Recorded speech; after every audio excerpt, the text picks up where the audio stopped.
Ethan made his first trip through with the hand planer and got this much off. Now these chainsaw grooves are deep. We're gonna need to do at least 2 more just to get through that. Wow, and that's even deeper over there. So, and you can see why we don't care about the pencil mark, because he's gonna plane that right off. But I've been replaced by a clamp. Go ahead and run 1 more sweep there, probably 2 more.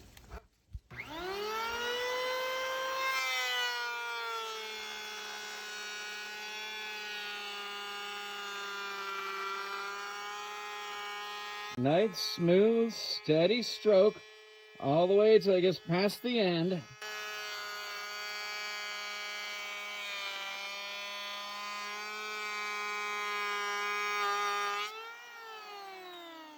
And I heard him pushing just a little bit harder right at the end. See how it was cutting deeper? He got a little bit of weight on the front end. So be really careful. But we still have more to see. And yep, almost all the way through. Don't know if you can see that in this video, but there's just a little bit left right there. So we're going to take this down first, and then we'll get rid of that afterwards. But if not, we're going to have too much of a groove there. Yeah. Keep going.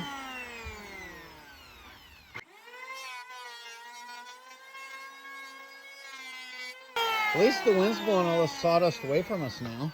Yep, start back right where you began. Very good.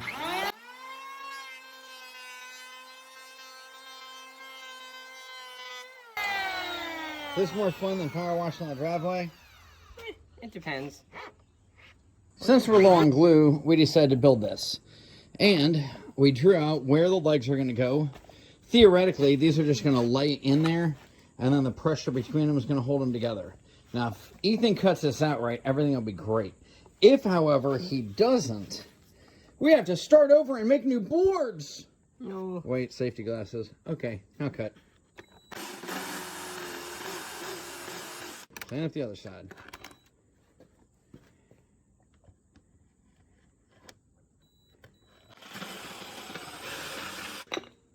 Well, that looks pretty. Get that one out.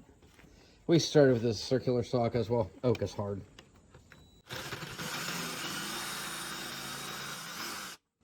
I can't believe how good your new tools work. These are great. Seriously.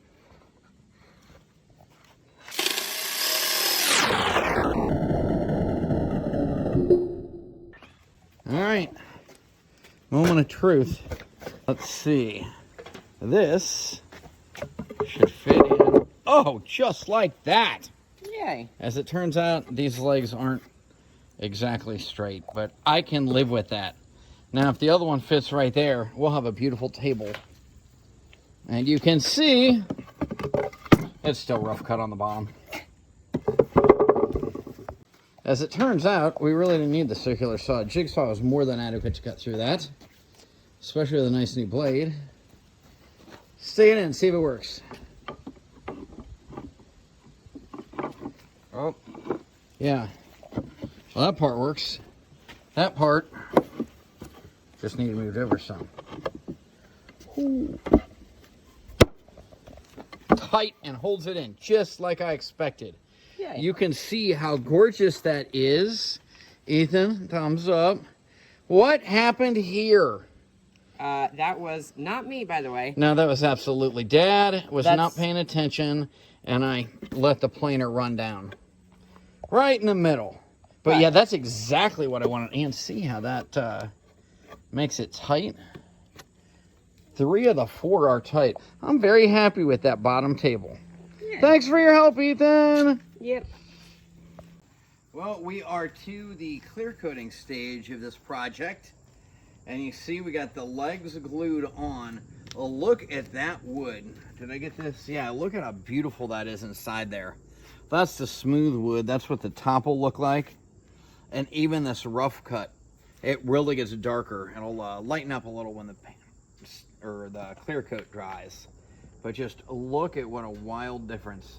And then tomorrow we can put a couple of coats on the top, and our table, I think, will be done. It'll be ready to take to the airport.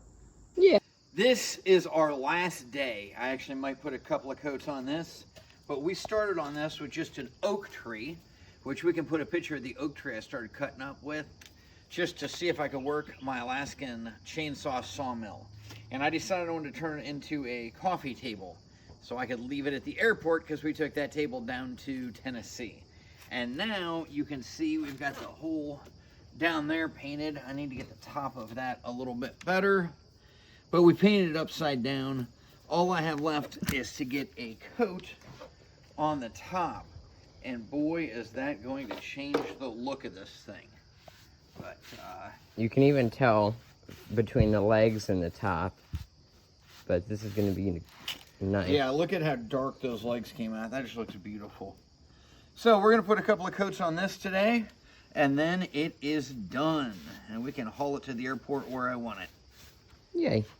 And that is how you make a table with a chainsaw. I actually used a bunch of power tools here, but we did all mortise and tenon joints. Absolutely no fasteners. There's no metal anywhere in there. It was all done with tools, and no screws, no nails, no nothing.